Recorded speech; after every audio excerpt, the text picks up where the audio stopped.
তো আমরা সেভাবেই যাচ্ছি। তো এখানে অনেকগুলো নৌকা আছে, নৌকাগুলো দেখলাম, এই যে এই নৌকাতে উঠতেছি ট্রলারে। তো একটা ট্রলারে অনেকগুলা মানুষ নেয়, যখন মোটামুটি অনেকগুলা মানুষ হয় তারপরে নৌকাটা ছাড়ে বা ট্রলারটা ছাড়ে। তো এটা ইঞ্জিন চালিত নৌকা। এখান থেকে বেড়িবাঁধ থেকে আপনার 40 টাকা করে নেবে সাদুল্লাপুর। মাঝখানে 2টা স্টেশন আছে, আরও 2 জায়গা থেকে লোক উঠায়। তো যারা বিভিন্ন জায়গা থেকে আসতে পারেন বেড়িবাঁধে, যারা মতিঝিল থেকে আসেন, মতিঝিল থেকে আপনি মেট্রো এলে মিরপুর 10-এ আসতে পারেন। মিরপুর 10-এ আইসা মিরপুর 10 থেকে আপনি ডাইরেক্ট রিক্সা দিয়েও আসতে পারেন। 70 থেকে 80 টাকা নেবে মিরপুর বেড়িবাঁধ। তো এখানে আইসা আপনি আহ, কিছু নিয়ে নিতে পারেন। আপনার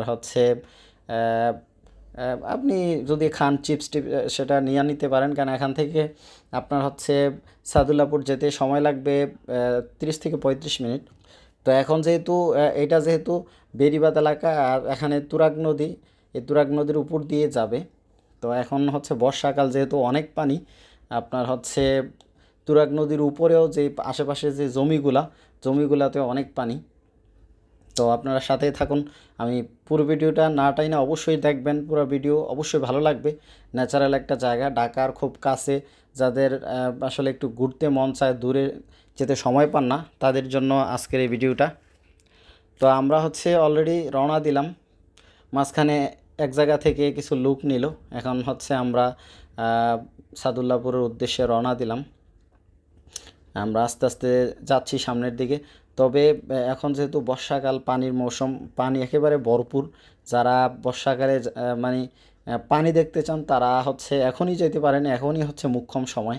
এটা আপনি একটা অন্যরকম ফিল পাবেন, যেটা আসলে নিকলি অথবা আপনার সুনামগঞ্জ টাঙ্গুয়ার হাওরের যে ফিলটা এখানে পাবেন।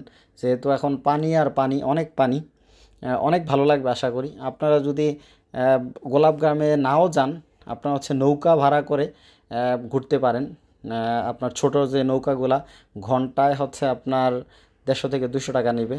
আপনি ঘন্টা করে ছোট নৌকা দিয়ে আপনি পুরা এলাকাটা ঘুরতে পারেন।